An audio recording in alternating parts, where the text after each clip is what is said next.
Slavery in the English-speaking world. I will tell you the story of a young boy from the Niani area in the African country Gambia. I will tell you the story of Davda. It was near noon when the strange men attacked the village. There were only a few of them, but they threw strange fire at the soldiers so that they died. Then they put cold ropes around the arms of the men and started dragging them away. Davda could not understand what the men were saying, but he thought they could be from some other tribe, even though they wore strange bodysuits. After that they rounded up the boys and Davda and shoved them into a big piece of floating wood on the river. There were men like the ones who attacked the village on the piece of floating wood, and they also had the strange sticks that threw fire. The wood started moving down the river, and Davda heard a lot of screaming from the village. He was scared.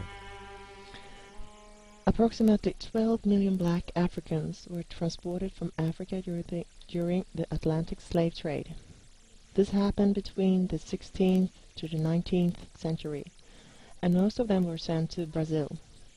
Actually, only 5.4% of the slaves were sent to the United States.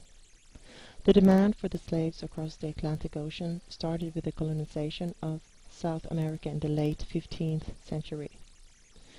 In the start of the Atlantic slave trade, African kings traded slaves for exotic goods from the New World such as tobacco, rum, and gold. The main issue for transporting African slaves was the shortage of potent labor. The native Indians of the New World died from European diseases and overwork, and therefore there was a need of new strong labor from Africa. Convicts in African states could be punished by being enslaved and sold to the white man. It was not common to have functional prisons, therefore they were sold.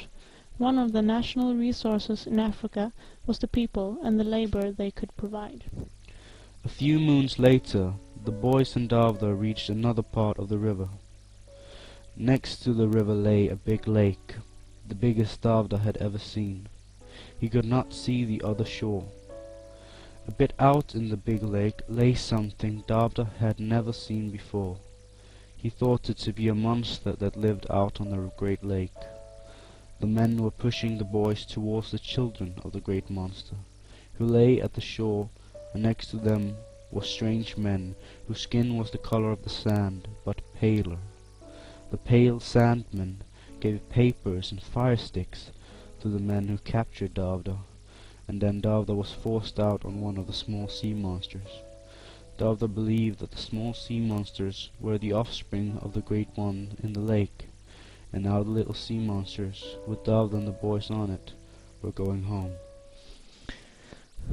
Before they were shipped over the Atlantic, they were kept in so-called factories along the coast. The time they spent there varied, but almost 1 million people died during this time. While on board, the conditions for about 200 passengers were horrible. People died from diseases or by committing suicide. The slaves were considered the captain's property, which meant that he and his crew could do whatever they wanted to them. Therefore, they were exposed to rape, torture, or murder. When they reached the big monster, Davda had to crawl up the side of it, and then Davda was thrown together with the others from the tribe into the monster's stomach, where there were many other men. It was dark, and Davda did not like the smell. It smelled of death. The hole to the stomach closed, and the sea monster started moving. Davda could hear water and wind outside the monster, and the pale men were screaming in a strange language. In the stomach, Davda found some of his friends, and the men from the village. Davda did not know how long he was inside the stomach. It was too dark. It felt like an eternity being stuck inside the smelly monster. Everything was wet and tasted salt. The monster's stomach did not feel like flesh. Still today we don't know the exact number of how many people lost their lives during the transportation over the Atlantic Ocean. An estimated percentage of life loss is about 10 to 20% on the boats, and an additional number on the transportation to the ships. Only 50% made it to the boats. After a long time, Davda could hear that strange men were screaming more than before, and could not hear the wind any more. Outside the monster, Davda heard strange sounds, and he believed that they were in a big village. Soon after, the monster's stomach opened, and Davda could see the sun again. It hurt. The strange men pulled him up out of the monster, and Davda saw the biggest village he had ever seen. It was filled with the pale people, and they were all dressed in strange clothes Davda had never seen before. Their huts were very big and strange, and Davda felt very uncomfortable as they were forced down on the shore. On the shore there was a man dressed in very much cloth, who shook hands with the pale sandman and smiled. The immigrants from Europe who established a new life as landowners in the New World needed workers for their plantations. Since America was the land of freedom for some people, it became the land of slavery for others. The American slave trade peaked in the late 18th century because of the African kingdom's economic needs to finance their own tribal wars. It was also a way to remove threats from other tribes. Approximately 18.3 million people were enslaved during this peak. The prominent countries for the slave trade were Portugal, Spain, and the British Empire. When they arrived, the majority of the slaves had already been sold to plantations. Many of them had also been sold to mines in towns and countryside. Women were usually put into households where they had to cook, serve, and clean for their masters and mistresses. In 1808, slavery became illegal in the British Empire. Slavery was abolished around 1860 in America when Abraham Lincoln was elected president.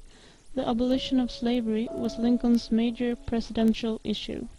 The last slave ship to arrive to America was in 1859. In 1998, the 23rd of August was designated by UNESCO as the International Day for the remembrance of the slave trade and its abolition.